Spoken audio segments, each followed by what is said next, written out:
यस्यावद्भक्तजनात्यन्तु पितृत्वमन्येषु अविचारितूर्णं सम्भेवतारस्तमनं निलभ्यं लक्ष्मीसम्मं शरणं प्रपद्ये श्रीविष्णुचित्तकुलनन्दनकल्पवल्लीं श्रीरङ्गराज हरिचन्दनयोगदृश्यां साक्षात् क्षमां कृपया कपलाभिवान्यां गोदामनन्यशरणशरणं प्रपद्ये योनित्यमच्युतपदाम्बुजयुग्मरुक्मव्यामोहतस्तदितराणि तनायमेने अस्मद्गुरोर्भगवतोऽस्य दयैकसिन्धोः रामानुजस्य चरणौ शरणं प्रपद्ये श्रीमान् वेङ्कटनाथार्य कवितार्किकेसरी वेदान्ताचार्यवर्यो मे सन्निधत्तां सदावृत्ति प्रपद्ये निरवद्यानां विशद्यां प्रसम्पदां शरणं भवभीतानां सर्वोपमीश्वरं श्रीमद्रङ्गशठारि रम्यविवराल्लब्धाभवान् तद्वयम् श्रीमद्वीररघुत्तकाद्य जलजित्पादारविद्याश्रयम् श्रीमद्भैरववंशदेशिकेतेः कारुण्यवीक्षास्पदम् सेवे रङ्गधुरीनसाधनवदं नारायणं योगिनं वेदान्तदेशिकेतीन्द्रकटाक्षलब्धत्रय्यन्तसारम् अनवद्यमम् उदात्र्यम् नारायणाद्य विभूतिकृपाकुलिप्तम् श्रीरङ्गनाथ यतिशेखरमाश्रयामः श्रीमते श्रीलक्ष्मीनृसिंहपादुकासेवक श्रीमन्त्रगोपश्रीनारायणमहादेशिकाय नमः श्रीमते श्रीमन्त्रगोपश्रीरङ्गनाथमहादेशिकाय नमः नीलातुङ्गस्तनगिरितटीसुप्तम् उद्बोध्य कृष्णं पादार्त्यं स्वं श्रुतिसदशिरसिद्धमध्यापयन्ती स्वोच्छिष्टायां सति निगलितं या फलात्यभुङ्क्ते गोदानस्यै नवयद्धं भूये वास्तु भूयः அன்னவையை உங்களை ஆண்டாள் அரங்கத்து பன்னிருப்பாவை பொற்பதியம் இனிசையால் பாடி கொடுத்தால் நட்பாமாலை பூமாலை சூடி கொடுத்தாலை சொல் சூடி கொடுத்த சுடர்கொடிய கொடுப்பாவை பாடியுள்ளவல்ல பண்புளையாய் நாடினே வேங்கடவர்க்கென்னை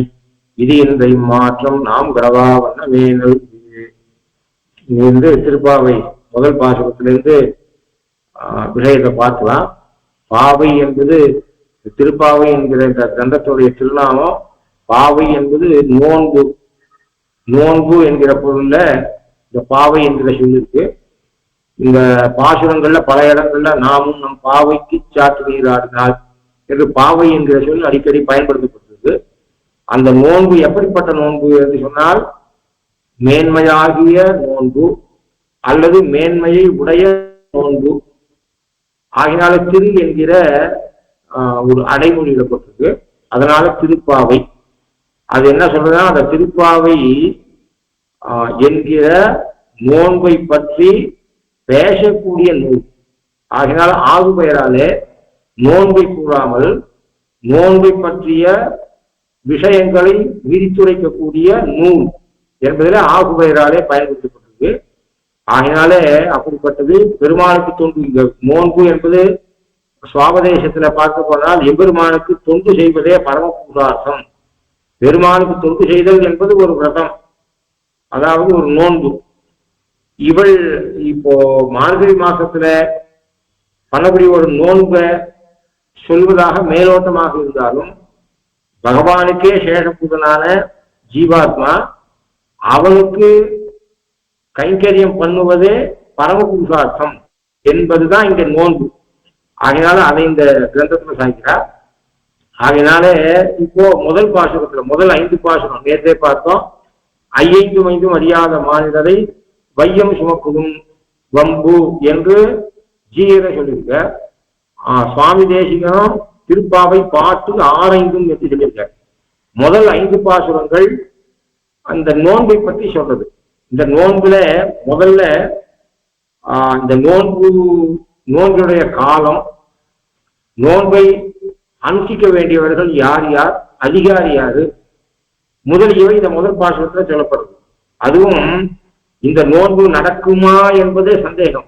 ஏனென்று சொன்னால் கிருஷ்ணனிடத்திலிருந்து இந்த கோபிமார்களை பிரிச்சு நிலவரைகள்ல வைத்திருந்தார்கள் ஆயர்கள். அப்படிப்பட்டவர்களே கிருஷ்ணனோடு சேருவதற்கு காரணமானது இந்த நோன்பு. ஆகினாலே அந்த நாளை கொண்டாட கிருஷ்ணனுக்கும் தனக்கும் இருக்கின்ற விரகத்தை போக்கக்கூடிய ஒரு உயர்ந்த நோன்பு.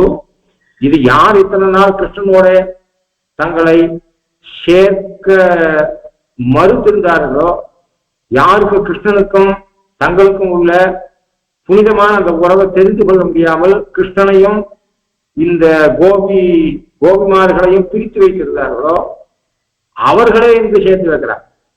அதனால இவர்களுக்கு இருந்த மற்றற்ற மகிழ்ச்சி, அதனால இந்த நாளையும் கொண்டாடுகிறார்கள். அதை இந்த முதல் பாசனத்துல சொல்றார். அதாவது தான் ஒரு காரியம் பண்ணணும் அப்படின்னு நினைக்கும் போதே இந்த நாள் வந்து சேர்றது. மார்கழி திங்கள் மதி நிறைந்த நன்னாளால் நீராட போதுமினோ நேரிழையீர் சீர்மல்கும் ஆய்பாடி செல்வச் சிறுமீர்கள் பூர்வே கொடுந்தொழிலன் நந்தகோபன் குமரன் ஏறாத தண்ணி யசோதை இளம் சிங்கம் கார்மேனி செங்கன் கதிர்மதியம் போல் முகத்தான் நாராயணனே நமக்கே பறை தருவான் பாரோர் புகழ படிந்தேலோர் என்பாவாய் என்பது முதல் நாள் பாட்டு. இதுல முதல்ல நாளை கொண்டாடுகிறார்கள். முதல்ல மார்கழி மாதம், அதுல மதி நிறைந்த நன்னாள், அதாவது சுக்லபக்ஷம், கிருஷ்ணபக்ஷம் இல்ல, பௌர்ணமி நாள். அதற்கப்புறம் நன்னாள், அந்த நாள் மிகவும் அந்த சுக்லபக்ஷத்தில் இருக்கக்கூடிய நல்ல நாள் என்று அந்த நாளை கொண்டாடுகிறார். ஆபூரியமானே பக்ஷே புண்ணிய நட்சத்திரே என்று சாஸ்திரம் சொல்றது. மங்களமான காரியங்களை ஆரம்பிக்க வேண்டும் என்று சொன்னால் 16 கலை, அதாவது வளர்பிறை, இதுவை வச்சுதான், சந்திரனை வச்சுதான் மாசத்தை நாம கணக்கிடுறோம். மாசம் என்பது அதனால்தான் திங்கள், தமிழ்ல திங்கள்னு சொல்றோமே மாசத்துக்கு.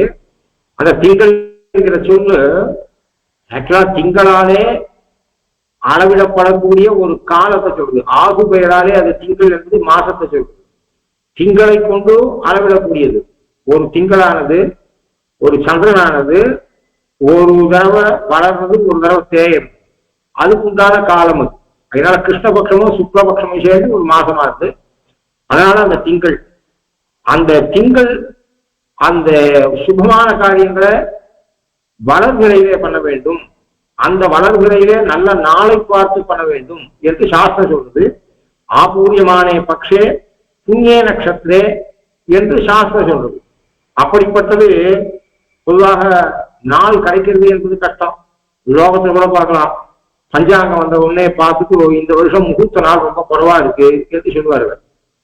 அப்போ நாள் கிடைக்கிறது. ஒரு சிலருக்கு தீர்மானம் ஆயிடும், இந்த சுபகாரியத்தை பண்ணணும்னு எல்லாம் தீர்மானம் பண்ணிடுவார். ஆனா அந்த சுபகாரியத்தை பண்ணுவதற்குண்டான நாள் கிடைக்காது. அப்ப இவர்கள் கிருஷ்ணனோட சம்ஸ்லேஷிக்கிறதுக்கு எதிர்பார்த்து கொண்டிருந்தார்கள். இத்தனை நாளா யாரு தடுத்து இருந்தாலோ அவர்களே கிருஷ்ணனோட இவர்களுக்கு சம்ஸ்லேஷம் ஏற்படுவதற்கான ஒரு வியாஜத்தை கிருஷ்ணன் சங்கல்பிச்சான். அந்த நாளிலே அவர்களே இசைந்தார்கள். யாரு இத்தனை நாள தடுத்திருந்தாலும் அவளா இசைந்தார். ஆனா இசைந்தாலும் அந்த முகூர்த்த நாள் வரல என்று சொன்னால் முடியாது. கோல்வில் காட்டாலே நன்னாள் நேர்ந்தது. அதாவது தற்செயலாக இவர்களுக்கு உடனே நாள் கிடைச்சது. அப்படின்னா இந்த மாசமானது வந்து சேர்ந்தது. இந்த எண்ணம் தோன்றின உடனேவே கிருஷ்ண சம்ஸ்லேஷத்துக்கு உண்டான நாள் கோல்வில் காட்டாலே நேரியது. அது உண்மையான ஒரு உயர்ந்த சந்தோஷத்துக்கு ஏது. அது மாதிரியாக தசரதன் இருந்தார். 4 குழந்தைகள் பிறந்தார். 4 குழந்தைகள் நல்ல புத்திசாலிகளா இருந்தார். வேத வித்தியை பயின்றார், வில் வித்தியை பயின்றார். மகான்கள் இடத்துல விஜயாளா இருந்தா. இதெல்லாம் பார்த்து தசரதனுக்கு ரொம்ப சந்தோஷமாச்சு. அவ ஒரு கல்யாணம் பண்ண வேண்டிய வயசுக்கு வந்துட்டா. சாஸ்திர பிரகாரம் எந்த வயசுல கஷத்திரியாளுக்கு கல்யாணம் பண்ணவோ அந்த வயசு அவ நெருங்கிட்டா. அப்போ தசரதன் வந்து உடனே அவளுக்கு கல்யாணம் பண்ணணும்னு நினைக்கிறான். அசராஜா தசரதா தேஷாம் தாரக்ரியாம் பிரதி சிந்தையாமாச தர்மாத்மா சோபாத்தியாய சபாந்தவா. அசராஜா, அசசப்தம் மங்களத்தை சொல்றது. அவளுக்கு கல்யாணம் பண்ணணும்னு நினைச்சான். அப்ப அந்த அசேங்க சப்தம் மங்களத்தை சொல்றது. அச ராஜா தசரதா தேஷாம் தாரக்ரியாம் பிரதி.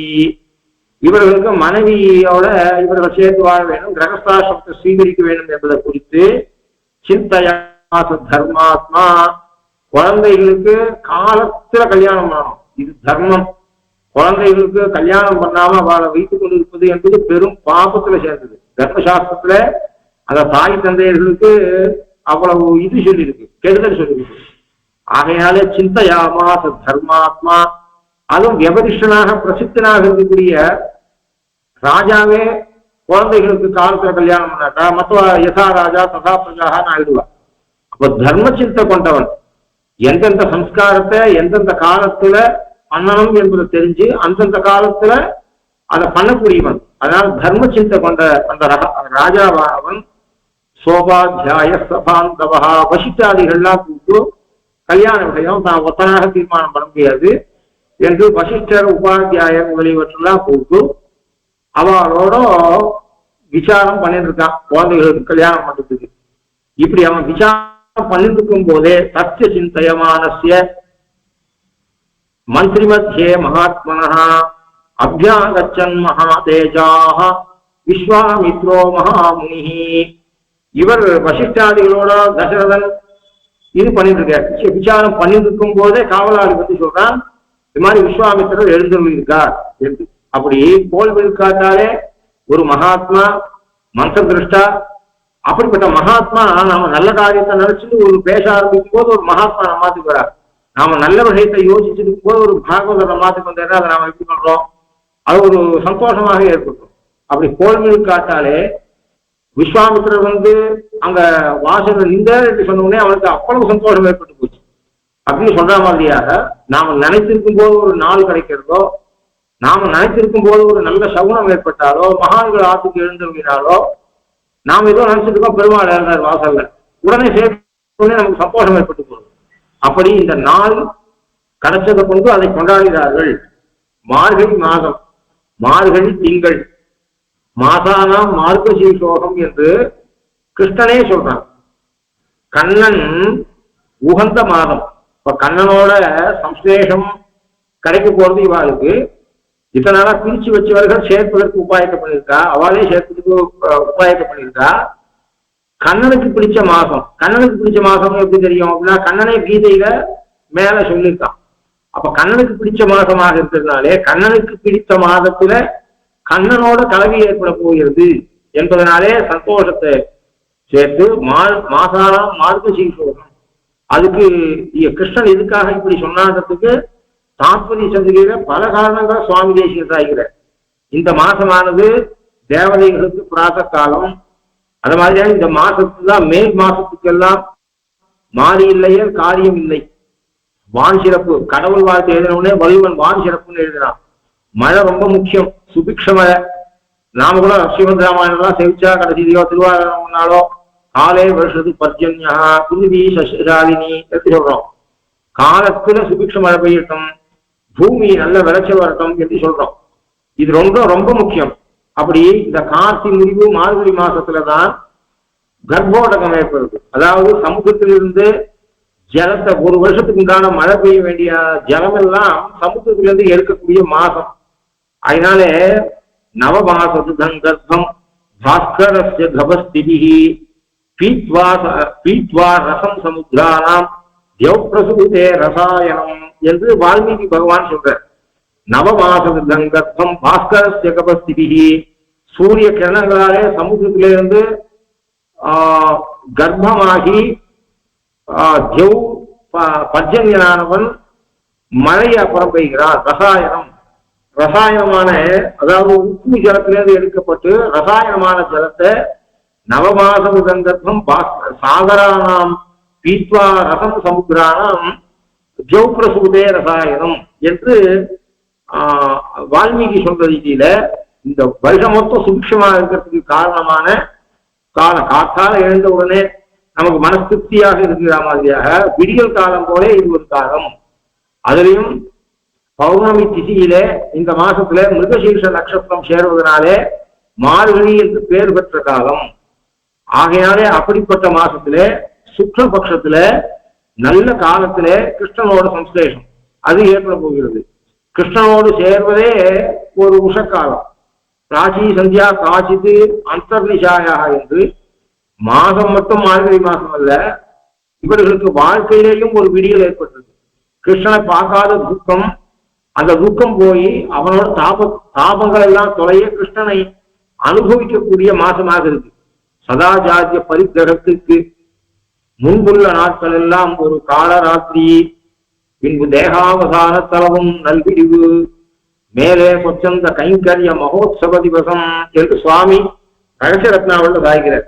அழியாத கடுவினையில் படிந்த எம்மை காலமிது என்று ஒருகால் காவல் செய்து பழியாத நல்வினையில் படிந்தார் தாளில் படிப்பித்து பாசங்கள் அடைய நீக்கி சுடியாத செவ்வழியில் துணைவரோடே தொலையாத பேரின்பம் தர வேறேற்றி அழியாத அருளாயை பெருமாள் செய்யும் அந்தமில்லா உதவியெல்லாம் அளப்பாராரே. பகவான் விஜீவிக்க நினைக்கிற போது ஆச்சாரியார் திருப்பதி சம்பந்தத்தை ஏற்படுத்தி பாப்பத்தெல்லாம் போக்கி நம்ம மோட்சத்துக்கு கூட்டு போறான். அப்போ அந்த சதாச்சாரிய சம்பந்தம் ஏற்படுவதற்கு முன்புள்ள நாட்கள் எல்லாம் ஒரு காலராத்திரிக்கு சமம். என்னைக்கு சதாச்சாரிய சம்பத்தானது சதாச்சாரிய சம்பந்தம் நமக்கு ஏற்படுறதோ அன்னைக்குதான் விடிவு ஆத்மாவுக்கு. அதிலிருந்து தேகாவசானம் வரை பின்மால வேலை. மேல பகல் கண்டேன் நார்மலை கண்டேன் என்ற ஆழ்வார் சாட்சி ரீதியில மகோத்சவமானது என்ற ரீதியில இவர்களுக்கும் இது உயர்ந்த நாள், அப்படி கொண்டாடப்பட வேண்டிய நாளாக இருக்கிறது. அப்படிப்பட்ட நாள்ல இவர்களுக்கு சுதினஞ்சமேன்னு சொல்ற ரீதியில சுதினமாக அதை கொண்டாடுறார்கள். அது மாதிரியாக பகவானோட சேரக்கூடிய நாள் தான் உயர்ந்த நாள்.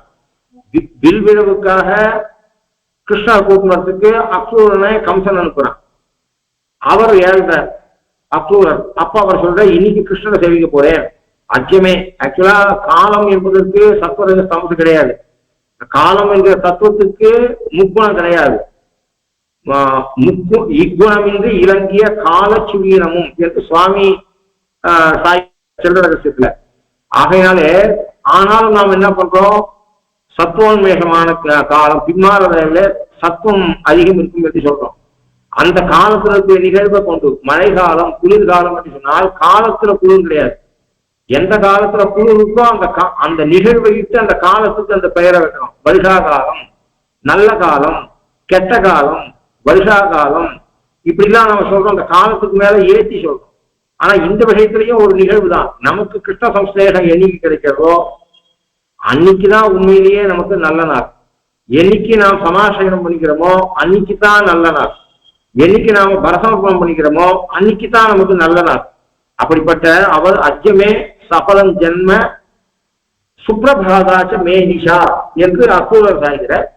ஆகினாலே அப்படிப்பட்ட ரீதியில பகவானும் அப்படிப்பட்ட மகான்களுக்கு நல்ல நிலைய நல்ல நாளை கொண்டு வந்து சேர்க்கிறான். அவன் நினைக்கும் போது ஒரு நல்ல விஷயத்தை எண்ணாதனர்கள் என்னும் நன் முனிவர் இன்பம் கலைச்சிறப்ப என்று தொதிய தொதாசிதானாம் ஜெகதுத்பவஸ்திதி அந்த ஸ்லோகத்தில் சாய்கிற பவந்தி லீலா விதயசிய வைதிகாக தொதிய கம்பீர மனோனுசாரிணா. தொதிய கம்பீர மனோனுசாரிண, தொதியன உன்னுடைய என்ற அர்த்தம். உன்னுடைய அர்த்தம் தொதியால். தொதியாலான பாகவதாருடைய திருவுள்ளத்தை அனுசரித்து இருக்கும் வைதிக விதிகள் என்று சாய்கிறார் ஆளவந்தார் சாய்கிறார். அப்படி இவர்களுக்கு நல்ல நாள கொண்டாடினார்கள். மார்கழி திங்கள் மதுரறிந்த நன்னாள். ஆள் என்பதுக்கு அசை சொல்லாகவும் வைத்துக் கொள்ளலாம். அல்லது ஆள் என்கிற சொல்ல அசை சொல்லாக வச்சுட்டா அதுக்கு அர்த்தம் கிடையாது. அசை சொல்லாக வச்சுக்காக ஆகையால் என்கிற அர்த்தமும் உண்டு. இந்த நல்ல நாள் ஆகையால் மார்கழி திங்கள் மதுரறிந்த நன்னாள் ஆகையால் என்ன பண்ணணும் என்று சொன்னால் நீராட போதுவீர் போதுமினோ நெருகையீர். நீராட போதுவீர். நீராடுவதற்கு இந்த சப்தத்தை பார்க்கிறோம். நீராட போதுவீர் போதுமினோ. முதல்ல ஒரு சில இதெல்லாம் இருப்பா, ஆல் ஆர் வெல்கம் அப்படின்னு சொல்லுவாங்க. ஒரு சிலதுலாம் என்ட்ரி ரெஸ்ட்ரிக்டட் அப்படின்னு சொல்லுவாங்க. ஒரு சிலது என்னாகும், எல்லாரும் வரலாம் ஆனா ரிஜிஸ்ட்ரேஷன் மஸ்ட் அப்படின்னு சொல்லுவாங்க. லோகத்துல பார்த்தா எத்தனையோ இடத்துல பார்க்கிறோம். அதாவது என்ட்ரி ஃபீ கிடையாது. ஃபீ பேஸ் பண்ணி தானா உள்ள போகலாம். ஏதாவது ஒரு கட்டணம் விட்டாதான் அங்க போக முடியும். டிக்கெட் வாங்கிட்டாதான் சினிமா பார்க்க முடியும். அது மாதிரி ஒரு சிலதெல்லாம் இருக்கும். எக்ஸிபிஷன் அதுக்கெல்லாம் நம்ம பணம் வாங்கிருக்கோம். ஒரு சில எக்ஸிபிஷன் என்ட்ரி ஃப்ரீ அப்படின்னு சொல்றாங்க. ஒரு சில செமினார்ஸ் இருக்கும். அதுல என்ன பண்ணுவா, ஃப்ரீ செமினார் ஆனா ரிஜிஸ்ட்ரேஷன் பண்ணிக்கணும் அப்படின்னு சொல்றா. முன்னாடியே ரிஜிஸ்ட்ரேஷன் பண்ணிக்கணும், உங்களுக்கு இந்த குவாலிஃபிகேஷன் இருக்கணும் அப்படின்னு சொல்லுவா. உலகத்துல ஃப்ரீயான செமினாருக்கு கூட ஏதாவது ஒரு கட்டணமானா கிடையாது தவிர ஏதாவது ஒரு குவாலிஃபிகேஷனை சொல்லுவாங்க. அப்போ ஃப்ரீ ரெக்வஸ்ட்னு ஒன்று லோகத்துல இருக்கிறத பாக்குறோம். இப்படி இந்த பாவை நோன்பு, இப்ப நாம சொல்ல போற பாவை நோன்பு இருக்க, இந்த நோன்புல அன்வயிப்பதற்கு என்ன தகுதி என்று சொன்னால் இச்சையே அமையும். ஆசை இருந்துட்டா போதும். ஆசை இருக்குதா மொத்த பேர் அதிகாரிகள். அவ என்ன வரணும், என்ன கோத்திரம், ஆண்களா பெண்களா வயசானவாளா, இது எதுவும் கிடையாது. ஆகையினால ஆசையே அமையும். போதுவீர் போதுமினோ. ஆகையினாலே நீங்கள் இந்த பாவைக்கு வரவா மொத்த பேரும் வரலாம். வரவா மொத்த பேரும் அவசியம் வரணும். ஆசை இருக்கா மொத்த பேரும் வரணும். இதுல பண்ண வேண்டிய காரியம் என்னன்னா, முதல் காரியம் நீராடுவதற்கு போக வேண்டும்னா இந்த பிரதத்திலேயே நீராட்டத்தை முதல்ல சொல்லிருக்கு. பொதுவாகவே ஸ்நானம் மூலா கிரியாஸ்தர்வாக என்று குளிச்சுட்டுதான் எந்த காரியமா இருந்தாலும் பண்ணணும். அதுவும் விசேஷமாக உத்தம சுவாமி இந்த நீராட்டத்தை பத்தி சொல்லியிருக்கு. அதான் ஸ்காந்த புராணத்துல மார்கசீர்ஷ மகாத்மியத்தை சொல்ற இடத்துல இந்த நீராட்டத்தை விசேஷமா சொல்லியிருக்கு. சாப்தமாவே இருக்கு, பிரமாணத்துல இருக்கு என்று உத்தம சுவாமி காமிச்சிருக்க. அந்த ரீதியில நீராட போதுமே. இப்போ என்ன பண்ணலாம் அப்படின்னு சொன்னா, இப்ப கூட வரவா போலாம் 1000 சிறுமியர் தான்.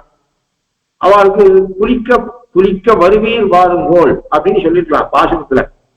நீராட்டம் என்கிற சொல்ல பயன்படுத்தாமல் குளிக்க என்று சொல்லியிருக்கலாம்.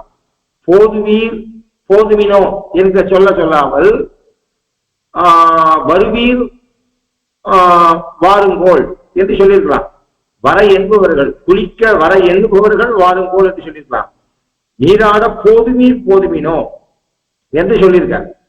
இந்த சொல்லு எதை காட்டுறது? குளிக்க வருவோர் வாரீர் என்றோ நீராட வருவீர் வாரீர் என்றோ சொல்லாமல், குளித்தல் வருதல் என்கிற வினையை பயன்படுத்தாமல் நீராட போதுமீர் என்கிற சொல்லை வழியை பயன்படுத்தினார். இது சொன்னா முதல்ல குளிக்க என்று சொன்னாமல் நீராட என்று சொன்னதனால உயர்ந்த பரிபாஷை, அதாவது பெரியவா விஷயத்துல பாகவதால் விஷயத்துல எப்படிப்பட்ட சொல்ல பயன்படுத்த வேண்டும் என்பதை காட்டுறார். அதாவது கணபுரம் கைகொள்ளும் பிள்ளையை பிள்ளை என்று எண்ண பெறுவரே. கள்ளவில் சோலை கணபுரம் கைதொழும் பிள்ளையை பிள்ளை என்று எண்ண பெறுவரே. பிள்ளையாக இருந்தா கூட சாத்விகனாக இருக்கான், உயர்ந்தவனாக இருக்கான், நம்மளோட வயசுல சின்னவாளா இருக்கா, ஆனாலும் ஞானத்தினால உயர்ந்தவர்களாக இருக்கா, நல்ல நடத்தையால உயர்ந்தவர்களாக இருக்கா என்று சொன்னால் அவளுக்கு மரியாதை இருக்கணும்.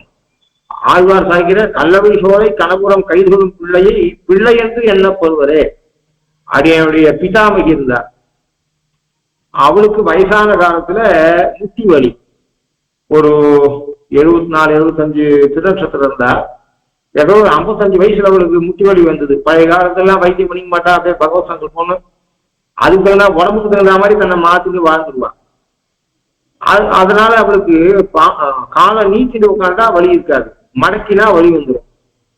அடிய தகப்பனார் வந்தார்னா, அடிய தகப்பனார் காலக்ஷேபம் பண்ணவரை இருந்ததுக்கு அப்புறம் காலக்ஷேபம் பண்ணிருக்க, ஐஹிங்கருடைய பிரீத்திக்கு பாத்திரமா இருக்க, ஐஹிங்கர் அவருக்கு விருதெல்லாம் கொடுத்து ஒரு ஐஹிங்கரால ஒரு ரெகக்னிஷன் கிடைச்சா விட்டு காலை நீட்டிட்டே உட்கார மாட்டேன்.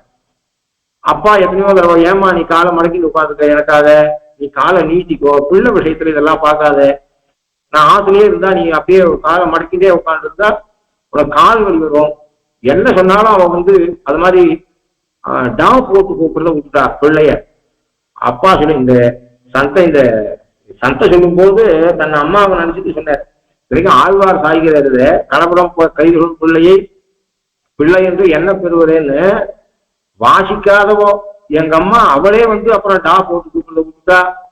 அதுக்கப்புறம் காலை நீட்டி உட்கார விட்டுட்டா. நானே ஒரு சில பெய்வேன், காலை நீட்டி உட்காரு, அப்புறம் வலி வரும்.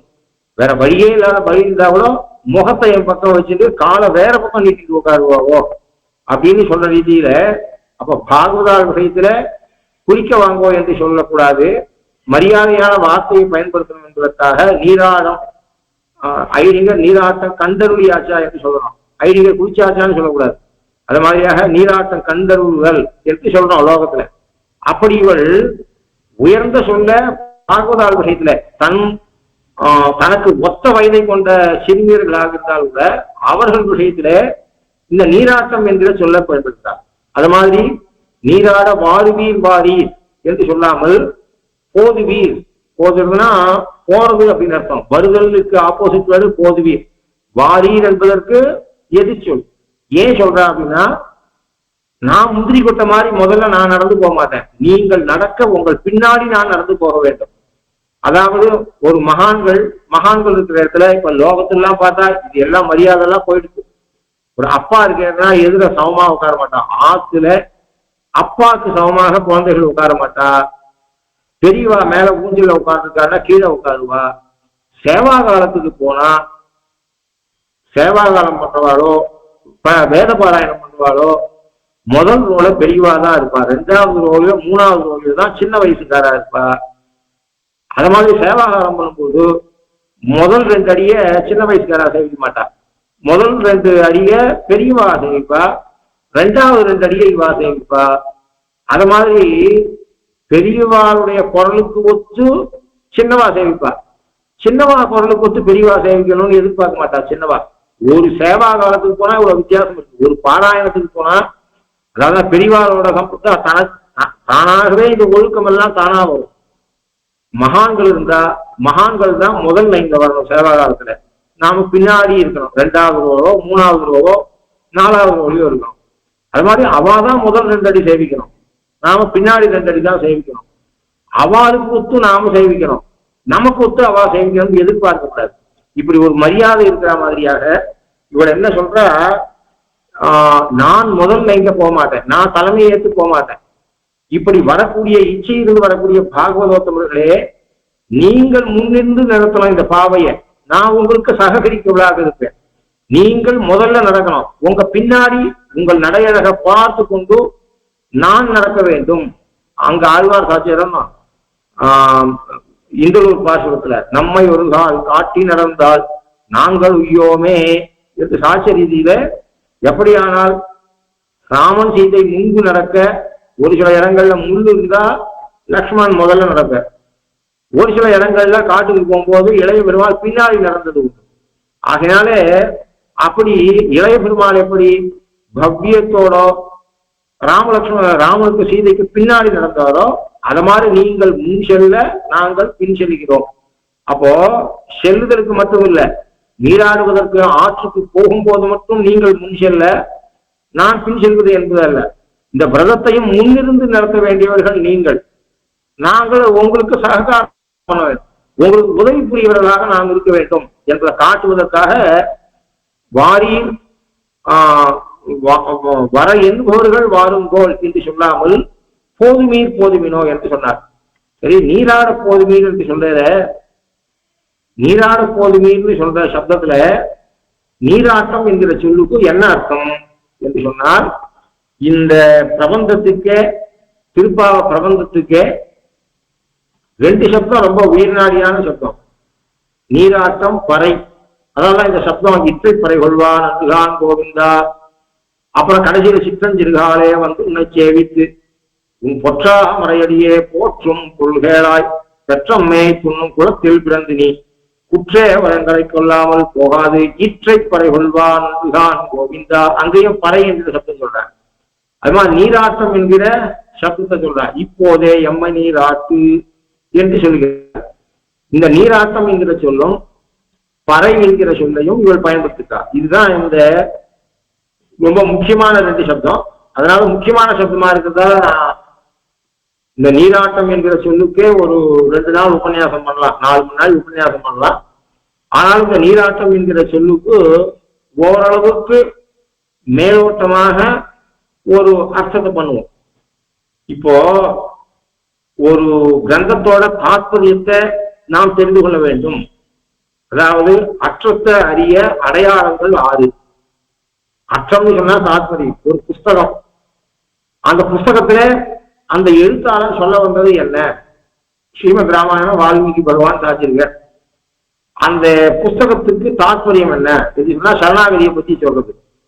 அவர் சரணாகதி வேதம்னு பேர் வைக்கல, ஆனா நாம சரணாகதி வேதம்னு பேர் வச்சோம்.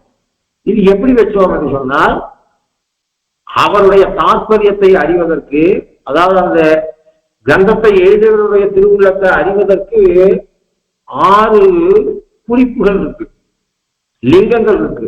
லிங்கம்னா அடையாளங்கள் இருக்கு.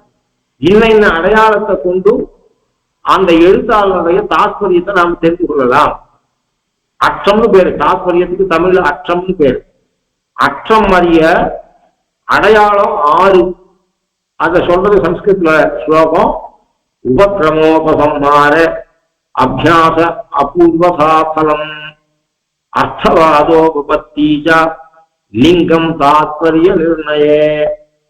அந்த முன்னுரை எப்படி இருக்கு, முடிவுரை எப்படி இருக்கு?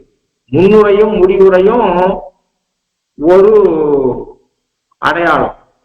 எது அந்த கிரந்தத்துல திருப்பி திருப்பி சொல்லப்படுறது அதுவும் ஒரு அடையாளம். அபூர்வமாக எது சொல்லப்படுறது அதுவும் ஒரு அடையாளம். தலம் என்ன சொல்லப்படுறது அது ஒரு அடையாளம். அர்த்தபாதம் எது புகழப்படுகிறது, எது ஸ்தோத்திரம் பண்ணப்படுகிறது, அப்புறம் எது எது எதுல லாஜிக்கலாக பிரசன்ட் பண்ணப்படுறது, அதாவது உபபத்திகள் எது சொல்லப்படுறது. இந்த 6ம் சேர்த்து தாற்பயத்தை அறிவதற்கு அடையாளங்கள் என்று சொல்றோம். இதுல இப்ப முதல் பாசுரத்துல அதுல அந்த 6 லிங்கத்துல ஒரு லிங்கம் அடையாளம், முன்னுரையும் முடிவுரையும். ஒரு கிரந்தம் எப்படி ஆரம்பிக்கப்பட்டிருக்கு, அந்த கிரந்தம் எப்படி முடிக்கப்பட்டிருக்கிறது என்பது ஒரு அடையாளம். இப்போ இந்த கிரந்தம் ஆரம்பத்துல என்ன இருக்கு, கடைசியில என்ன இருக்கு என்று பார்க்கலாம். முதல் பாட்டையும் 29வது பாட்டையும் நாம் ஒப்பிட்டு பார்க்கலாம். 30வது பாட்டு திருநாம பாட்டு, வங்கக்கடல் கடைந்த, அதை விளக்கி வச்சுட்டா கடைசி பாட்டாக கொள்ளத்தக்கது சிற்றஞ்சிறுகாலே பாசுரம். முதல் பாசுரம் உபக்கிரமம் மார்கழி திங்கள் பாசுரம், உபசம்மாரம் சிற்றஞ்சிறுகாலே பாசுரம். இந்த பாசுரத்துல என்ன சொல்றா, நல்ல நாள் வாய்த்தது, இச்சை உடையவர்கள் எல்லாம் இந்த நோன்பிலே பங்கு கொள்ளலாம், நீராட வாருங்கோல் என்று சொல்றார். நாராயணன் பலனை கொடுக்கக்கூடியவன், இந்த நோன்புக்கு உண்டான பலனை நாராயணன் கொடுக்க போகிறான் அப்படின்னு சொல்லி இந்த பாசுரத்தை முடிக்கிறான். இப்பதான் நீராட போதுமீர் என்று சொல்றா. ஒரு நோன்பு, அதற்காக நீராடுவதற்கு செல்ல வேண்டும் என்று சொல்கிறார். கடைசி பாசுரத்துல என்ன சொல்றா அப்படின்னு சொன்னா, இங்க பறை என்கிற சொல்லும் இருக்கு. முதல் பாசுரத்துல பறை என்கிற சொல்லு இருக்கு, நீராட்டம் என்கிற சொல்லு இருக்கு. மார்கழி திங்கள் மதிநிறைந்த நன்னாளால் நீராட போதுமீர் போதுமினோ நேரிழையீர் சீர்மல்கும் ஆய்ப்பாடி செல்வ சிறுமீர்கள் கூர்வேல் குழுந்து விளநந்த ஹோபன் குமரன் ஏறார்த்தகன் நீ யசோத இளஞ்சிங்கம் கார்மேனிச்சங்கன் கதிர்மதியம் போல் முகத்தான் நாராயணனே நமக்கே பறை தருவான். அப்ப பறை தருவான், நீராட்டம் பறை என்கிற 2 சப்தத்தை இங்க பயன்படுத்திட்டார். சிற்றஞ்சிறுகாலை பாசுரத்துல சிற்றஞ்சிறுகாலே வந்து உன்னை சேவித்து உன் பொற்றாமறையடியே போற்றும் பொருள்களாய் பெற்றம் மேய் துண்ணும் குளத்தில் பிறந்து நீ குற்ற ஏவலங்களை கொள்ளாமல் போகாது இற்றை பறை கொள்வான் அந்துகான் கோவிந்தா. அங்கேயும் பறை என்கிற சொல்லியிருக்கார். இற்றை பறை கொள்வான் அந்துகான் கோவிந்தா எற்றைக்கும் 7 பிறவிக்கும் உன் தன்னோடு உற்றோமேயாவோ உனக்கே நாம் ஆள் செய்வோம் என்று சொல்லியிருக்கார். அப்போ உன்னோட சம்ஸ்லேஷத்தோடவே இருக்கணும். அதாவது 7 பிறவிக்கும் என்று சொன்னாலும் கால தத்துவம் உள்ளவரை உன்னுடைய சம்ஸ்லேஷத்தோடவே நாங்கள் இருக்க வேண்டும், உன் அனுபவத்தோடவே நாங்கள் இருக்க வேண்டும், உனக்கு குற்றங்கள் செய்து கொண்டே நாங்கள் இருக்க வேண்டும் சொல்லியிருக்கார். அப்ப பறை என்கிற சொல்லு முதல் பாசுரத்திலும் இருக்கு. பறை என்கிற சொல்லு 29வது, அதாவது கிரந்தம் முடிகிற திருநாம பாட்டு தவிர்ந்த 29வது பாசுரத்திலும் இருக்கு. இங்க நீராட்டம் என்ற ஒரு சொல்லு இருக்கு, அங்க நீராட்டம் என்ற ஒரு சொல் இல்லை. அப்ப இவ நீராட்டத்துக்கு போனாளா, நீராடினாளா, என்ன நடந்தது என்ற சொல்லிதானே முடிக்கணும். அப்ப முடிக்கிற. அப்போ ஆனால் உபக்கிரமமும் உபசம்மாரமும் ஒத்து இருக்க வேண்டும். உபசம்மாரத்தை விட உபக்கிரமமானது அதிக ஆற்றல் கொண்டது, பலம் அதிகம் உபக்கிரமத்துக்கு. அதாவது முன்னுரைக்கு முன்னுரையும் முடிவுரையும் ஒத்து போனோம், டேலி ஆகும். ஒருவேளை வித்தியாசம் இருந்தா முன்னுரைக்கு தகுந்த மாதிரி முடிவுரையில இருக்கக்கூடிய சொல்லுக்கு அர்த்தம் பண்ணலாம், முடிவுரைக்கு தகுந்த மாதிரி முன்னுரையை மாற்றக்கூடாது. ஆரம்பத்துல சொல்லப்பட்டது ஒரு விஷயத்த ஆரம்பத்துல சொல்லப்பட்டது, பிரகரண பேதம் இல்லாத பட்சத்துல இது ஸ்ரீபாஷ்யத்துல அடிக்கடி இது ஒரு காரணமாக. இங்க ஆத்ம சப்தம் எதை சொல்றது, பரமாத்மாவை சொல்றதா ஜீவாத்மாவை சொல்றதா இருக்குன்னா உபக்கிரமத்துல பரமாத்மாவை சொல்றதுனால இங்க சப்தமானது பரமாத்மாவை சொல்றது என்று சொல்றோம். அதுக்கு மேல இல்ல பூர்வபக்ஷி என்ன பண்ணுவான், பிரகரண பேதம் இருக்கு என்று சொல்லுவான். அப்போ அப்படி கணக்க உபக்கிரமத்துக்கு தகுந்த மாதிரி இந்த உபசம்மாரத்துக்கு அர்த்தம் பண்ண மாட்டான்ற ஒரு எண்ணம் ஒருத்தருக்கு இருந்தா என்ன சொல்லுவான், இல்ல இல்ல அது வேற கான்டெக்ட் மாறி போச்சு, பிரகரணம் மாறி போயிடுச்சு என்று சொல்லுவான். ஆனால் இதுல இருந்து என்ன தெரியுதுன்னா முன்னுரையும் முடிவுரையும் ஒத்து போக வேணும். முன்னுரையானது முடிவுரையை விட பலம் அதிகம் கொண்டது என்று தெரியுது.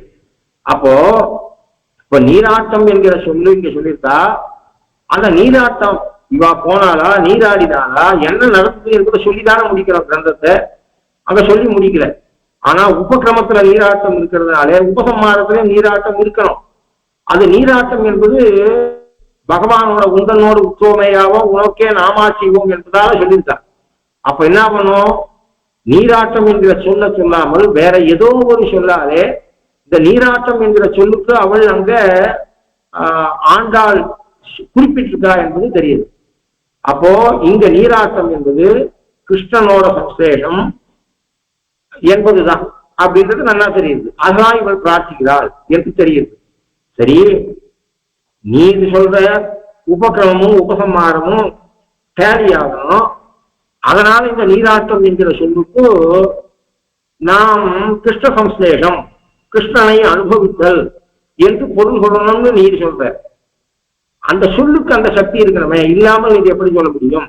அப்போ இந்த நீராட்டம் என்கிற சொல்லானது கிருஷ்ண சம்சேஷத்தையும் கிருஷ்ணானுபவத்தையும் சொல்லுகிறது என்பதை எப்படி சொல்ல முடியும்? நீராட்டம் என்கிற சொல்லுக்கு அந்த எண்ணம் குளித்தல் என்று சொன்னா குளிக்கிறது தானே ஞாபகம் வரும் என்று ஒரு கேள்வி வருது.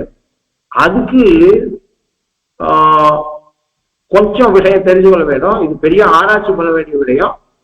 சங்கிரகமாக உருவான சோத்துக்கு ஒரு சோறு பதம்னு சொல்ற ரீதியில ஆக்சுவலா இது இந்த நீராட்டம் என்கிற சொல் கலவியை சொல்லும், சம்ஸ்லேஷத்தை சொல்லும் என்பதை தமிழ் இலக்கியங்கள் இருந்தும் தெரிந்து கொள்ளலாம்.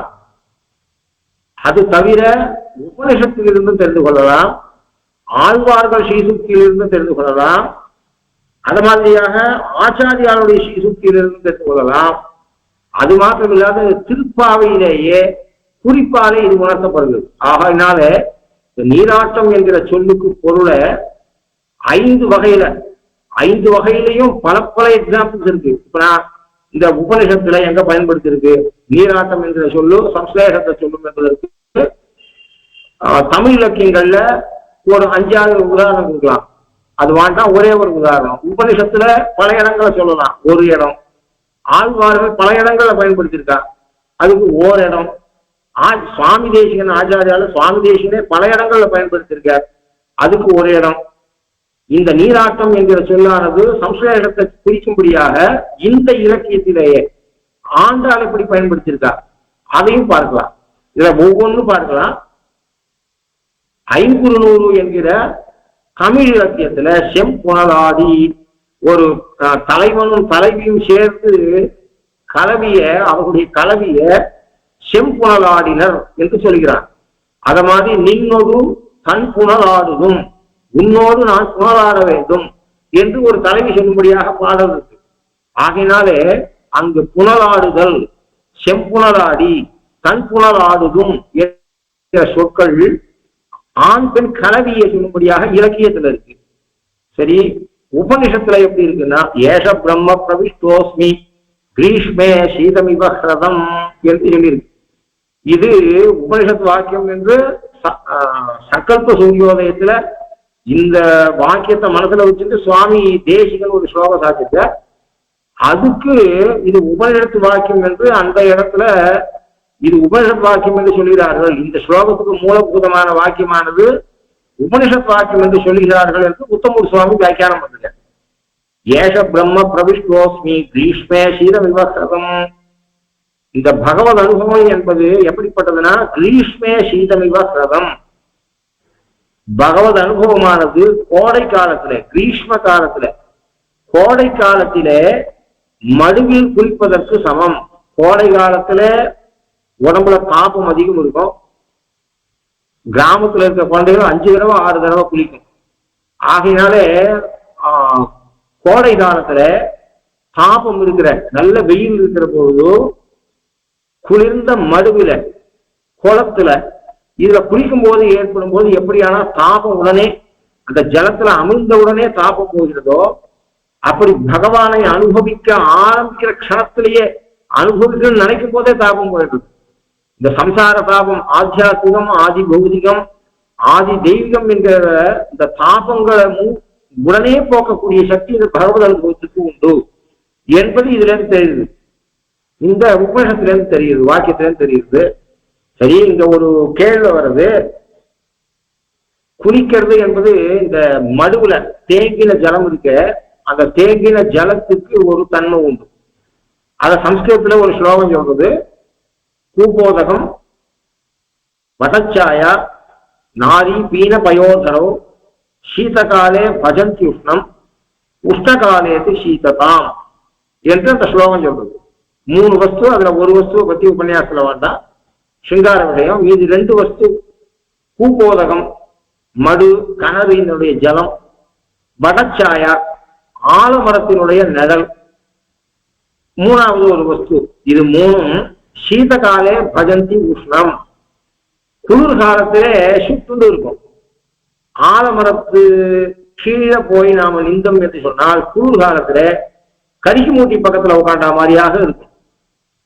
அது மாதிரியாக கணத்து ஜலத்துல குளிர்காலத்துல நாம் குளித்தோமே என்று சொன்னால் ஜலம் சுட்டுண்டு இருக்கும். அத மாதிரியாக சீதகாலே பஜந்தி உஷ்ணம் உஷ்ணகாலேத்து சீததாம். அதே கோடை காலத்துல ஆலமரத்தின் கீழே போய் நின்றால் ஏசியில இருக்க மாதிரி இருக்கும். மற்ற மரங்களுக்குலாம் அப்படி கிடையாது. புளிய மரத்தின் கீழே போய் நின்றால் கண்ணு பொங்கிடும். நாம எங்கேயோ சைக்கிள் ஓடும், இதெல்லாம் கிராமத்துல இந்த கால நியூ ஜெனரேஷனுக்கு இதெல்லாம் தெரியறதுக்கே வாய்ப்பு கிடையாது.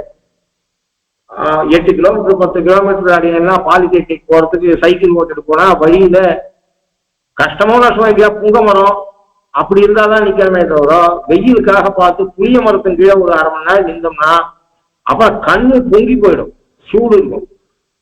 மரத்துடைய நிழல்ல கூட ஒரு சில மரத்துக்கு உயர்ந்தது. இந்த வடச்சாயா இருக்கு, ஆலமரத்தினுடைய நிழல் இருக்கு, அதுக்கு இந்த சக்தி இருக்கு. குளிர்காலத்துல மார்கழி மாசத்துல போய் அந்த ஆலமரத்தின் கீழே பின்னால 4 மணிக்கு இருந்தால் கூட அது ஹீட்டர் போட்ட இடம் மாதிரி இருக்கும், கரிக்கு மூட்டி பக்கத்துல உட்காண்ட மாதிரி இருக்கும். மத்தியானம் 12 மணி 1 மணி உச்சி வெயில் காலத்துல போய் அங்க இருந்தா உடனே தூக்கம், கல்லு ஏசி ரூம்ல இருந்தா மாதிரி இருக்கும். அத மாதிரிதான் கணத்து ஜலமும். பூகோதகம் வடச்சாயா நாரி பீன பயோதரோ சீதகாலே பஜந்தி உஷ்ணம் உஷ்ணகாலேத்து சீததாம் என்று சொல்றது அந்த ஸ்லோகம்.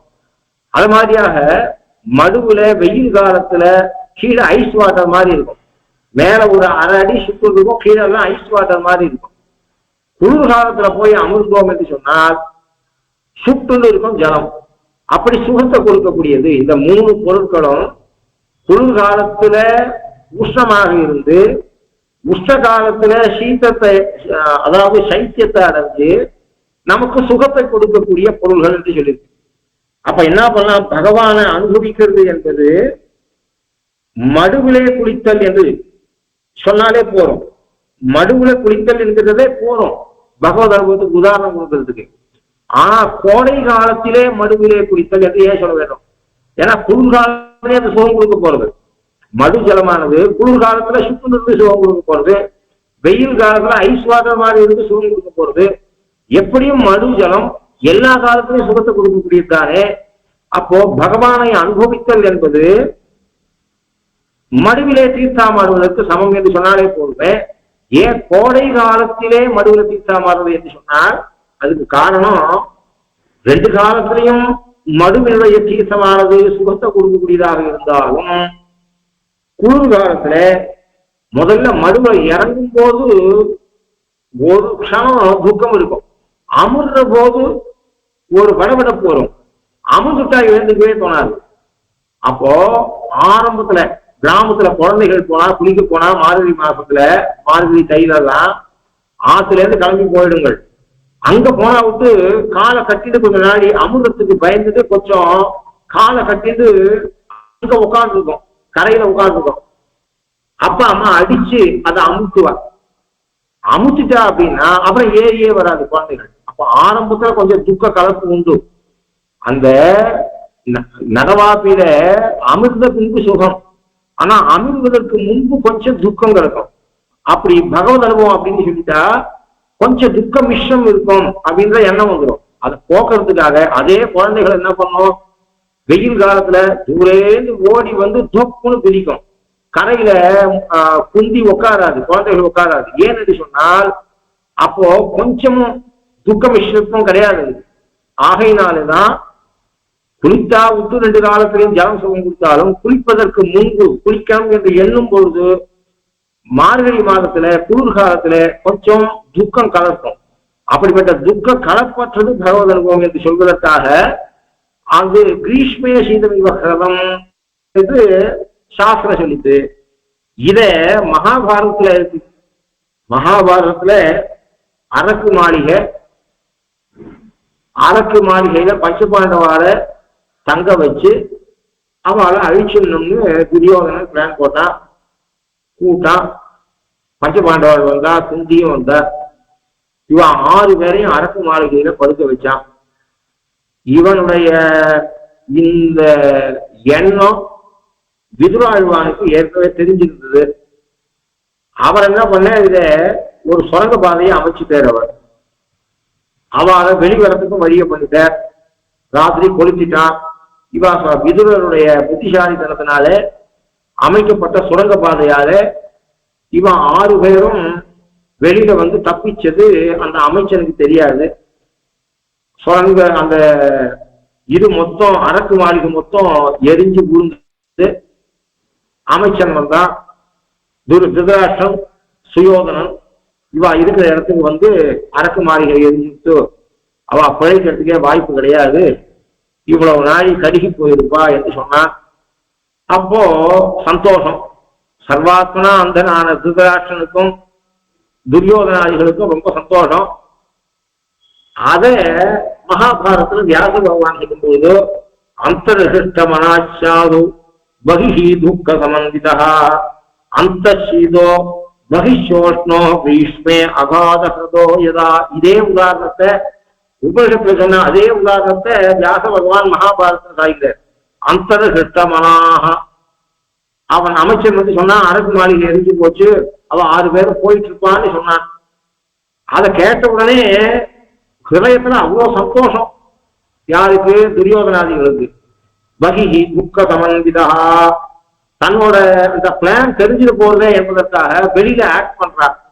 துக்கத்தால பீடிக்கப்பட்டவர்கள் போல வெளியில தன்னை காமிச்சுக்கிறார். அந்த சீதா அது எப்படி இருக்குன்னா, அந்த சீதா பகிஷ்ய உஷ்ணஹா, உள்ளுக்குள்ள ஜில்லுன்னு ஐஸ் வாட்டர் மாதிரி இருக்கு.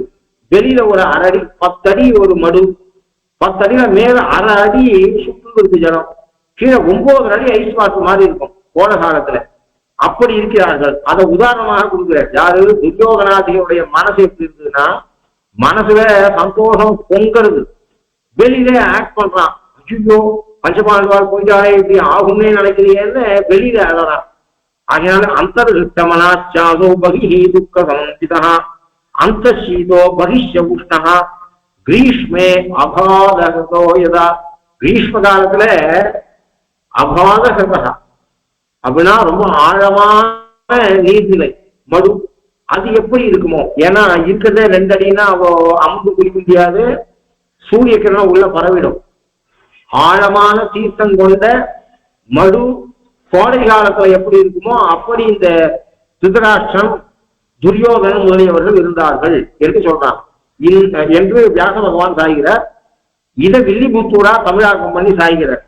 கொட்டி அனல்குட இறந்தமை கேட்டலும் குருக்கள் துப்பத்துடன் அழுதிடும் சுயோதனன் முதலோர் உள் பணித்து மேல் வெயிலுற வெதும்பு நீர் போல். அப்படியே வியாச பகவான் சாட்சிற இவர் ரிஷி வில்லிபுத்தூரார் அப்படியே தமிழாக்கம் பண்ணி சாய்கிறார். உள் பணித்து மேல் வெயிலுற வெதும்பும் நீர் போல். உள் பணித்து மேல் வெயிலுற, மேல் சூடாக இருக்கக்கூடிய இருந்து வெதும்பு நீர் போல். பெற்றுற புவி முழுதும் பெருங்கருத்துளோர் பேராசையினாலே தானே ராஜ்யத்தை ஆள வேண்டும் என்ற எண்ணம் கொண்ட இவர்கள் அவர்கள் அரக்கு மாளிகையை அழிந்து விட்டார்கள் என்று நினைத்துக் கொண்டு உள் பனித்து மேல் வெயிலுற வெதும்பு நீர் போல் கோடை காலத்து மடுநீர் போலே இருந்தார்கள் என்று வில்லிபுத்தூரார் சொல்ற. ஆகினால் இது வந்து என்ன தெரியுது என்று சொன்னால், அந்த நீர்நிலை சாஸ்திரத்திலேயே உபநிஷத்திலேயே மகாபாரத பிரகாரமும் அந்த கிரீஷ்மேங்கிற சப்தத்தை எதுக்கு போட்டார் அப்படின்னு சொன்னால், கொஞ்சமும் துக்கம் கலசாமல் சுகானுபவம் என்பது தாபத்திரயத்தை போக்கக்கூடியதாகவும் ஆரம்பத்தில் கூட கொஞ்சம் துக்கம் இல்லாதவும் எப்பொழுதும் அதை அனுபவிக்க வேண்டும், பகவானை அனுபவிக்க வேண்டும் என்று சொல்லும் போதே சுகம் ஆரம்பிச்சிடும். அனுபவிக்க ஆரம்பிச்சாவுக்கு சுகம் இல்லை. ஆத்திலேருந்து கிளம்பும் போதே என்ன ஆகும், மார்கழி மாசம் குளிக்க போனமே நினைச்சிட்டு அவ்வளோ சால்வையை போத்துண்டு வடவடக்க பல்லெல்லாம் தந்தி அடிக்க போய் அப்புறம் சுகமாக அமுது குளிக்கிறது இல்லை. ஆத்திலேருந்து கிளம்பும் போதே வெறும் உடம்போட சந்தோஷமாக வேகமா ஓடி தொப்புன்னு குதிச்சு அந்த நீர்நிலையில குளிக்கிற மாதிரியாக. ஆகையினாலே அப்படி அந்த குளிப்பதற்கு முன்னாடி பகவத் அனுபவம் பண்ண போகிறோம் என்று நினைக்கும் போதே அப்புறம் ஸ்ரீனிவாசனை போய் சேவிக்கிறது இருக்கட்டும். பஸ் மலையில ஏறும்போதே சந்தோஷம், பெருமாளை சேவிக்க போறோம் என்று. அவனுடைய விபூதியான மலையே சேவிக்கிறது, அதையும் ரசிக்கிறது. ஆகினாலே அப்படி துக்கத்துடைய கலப்பு இல்லாமல் சுகத்தை கொடுக்கக்கூடியது பகவத் அனுபவம் என்பதனாலே அத நீராட்டம் என்று சாஸ்திரம் சொல்லிச்சு, உபனிஷத் சொல்லிட்டு. அதுக்கு கிரீஷ்மேன சப்தத்துக்கு அர்த்தத்தை கிரீஷ்மே சீதமிவ கிருதம்னு ஏன் சொல்லணும் என்பதற்கு அர்த்தத்தை பார்த்தோம். சரி, ஆழ்வார்களும் பல இடங்கள்ல உபனிஷத்து இருக்கட்டும், மகாபாரதம் இருக்கட்டும், ஆழ்வார்களும் இந்த பல இடங்கள்ல நீராட்டம் என்பது பகவத் அனுபவம், பகவத் சம்ஸ்லேஷம், பகவத் குணானுபவத்தை நீராட்டம் என்று ஆழ்வார்களும் சாட்சியிருக்காங்க.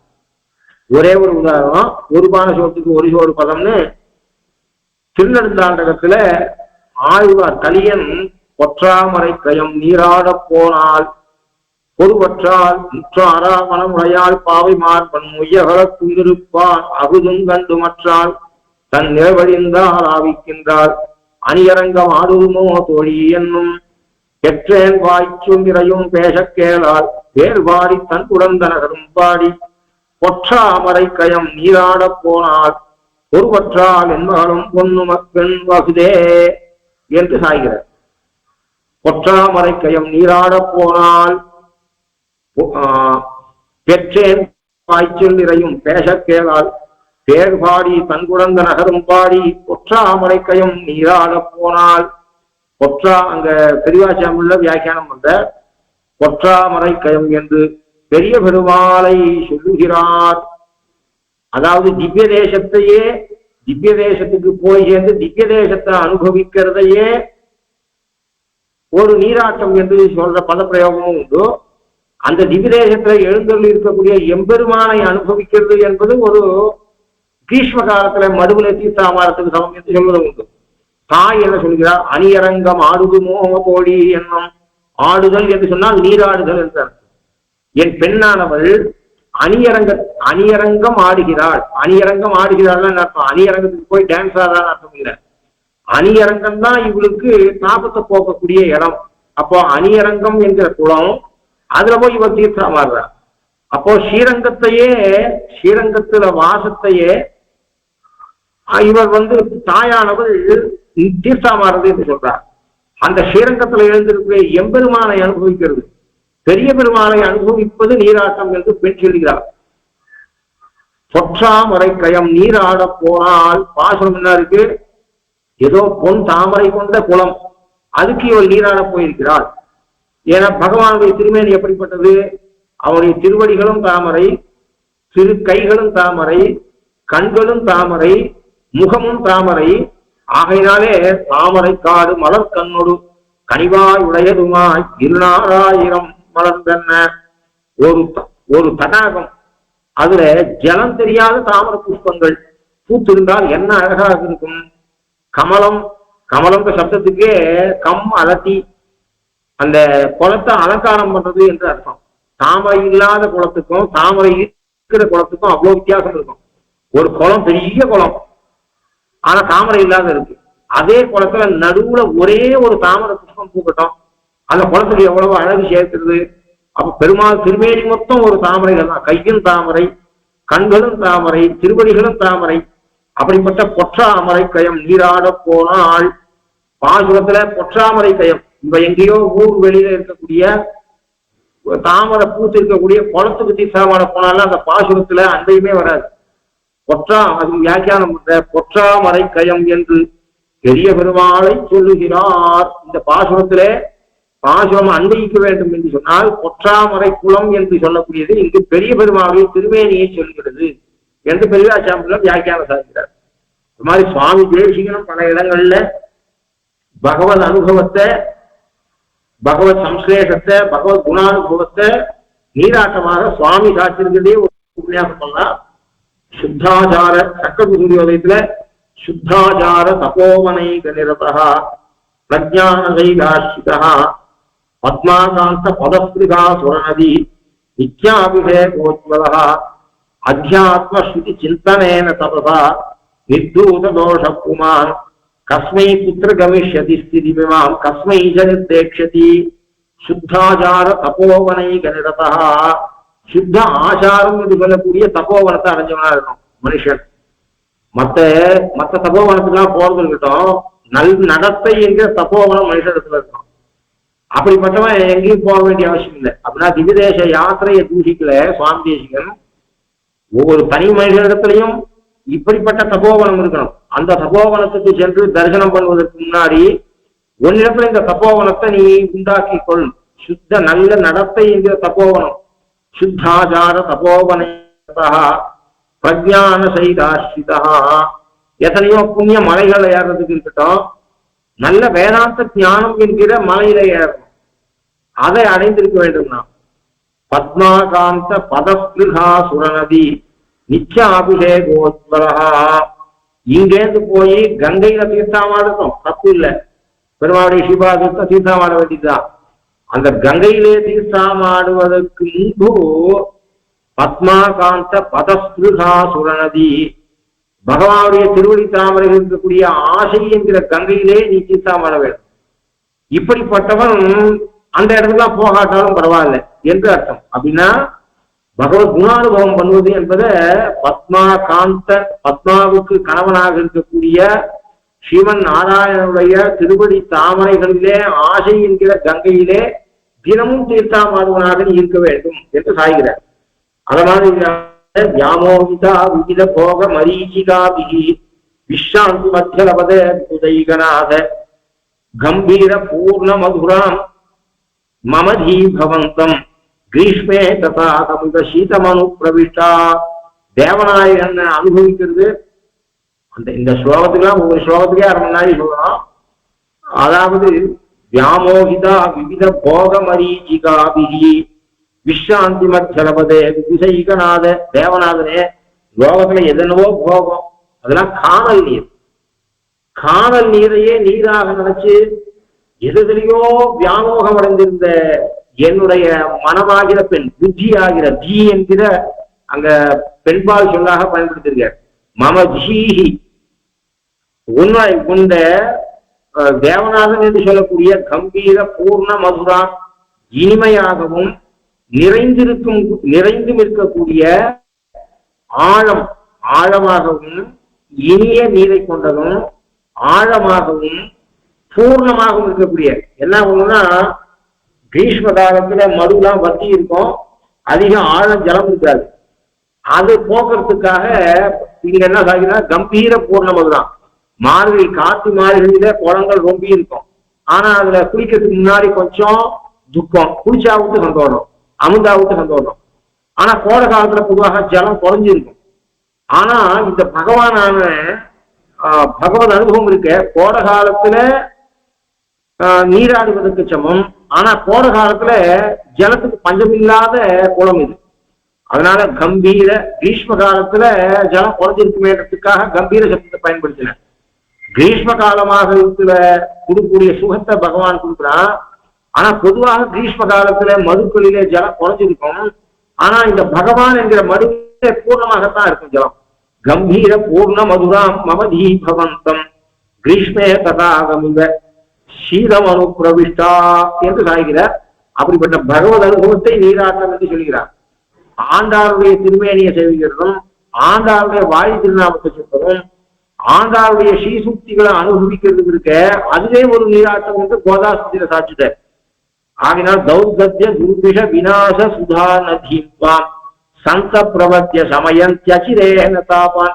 இந்த ஆண்டாள் என்கிற ஒரு நீர்நிலை இருக்க அதுல சத்துக்கள் தீர்த்தாமாடி உடனே தாபத்தை போக்கிக் கொள்கிறார்கள் என்று சாய்கிறார். இப்படி ஒவ்வொரு சுவாமி தேசிகனாகட்டும், ஆழ்வார்களாகட்டும், அது மாதிரியாக மகாபாரதத்துல, உபனிஷத்துல, தமிழ் இலக்கியங்கள் அனைத்திலையும் கூட இந்த நீராட்டம் என்கிற சொல்லானது பகவத் அனுபவத்தை சொல்லுகிறதுனால அப்போ உபக்கிரமத்துக்கும் உபசம்ஹாரத்துக்கும் முரண்பாடு இல்லை.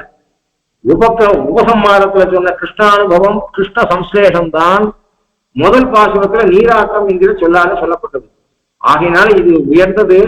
நாம கிரீஷ்ம காலத்துல தபாகத்தை பார்த்தா ஏற்கனவே தீர்த்தாமாடி விழுப்புலாம் போயிருந்தா கூட 3 தடவை தீர்த்தாமானம் என்கிற எண்ணம் வரும்.